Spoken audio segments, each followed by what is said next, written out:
How to use third person pronoun Nnochi in Igbo. Yeah, we are going to use ye and ya as a third person object pronoun both in Igbo and in English. Ya represents him, her, it in Igbo. Let us see them in sentences. Nye ya ego. Igbo says nye ya ego. In English, it means give him or her money.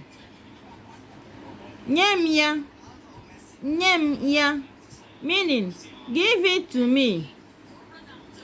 Inyere ya ego.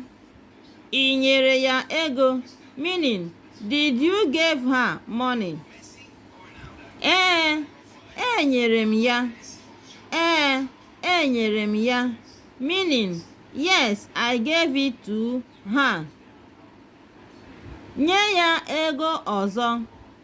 Nye ya ego ọzọ, meaning give him or her money again.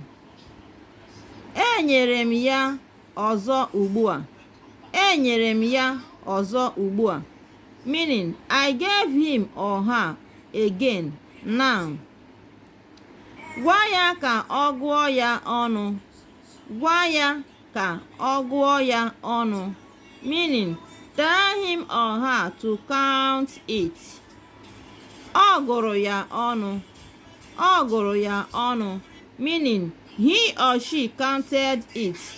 Remember, we use ya to represent him, her, and the it, and we use blue marker to mark all the object pronouns ya, both in Igbo and English.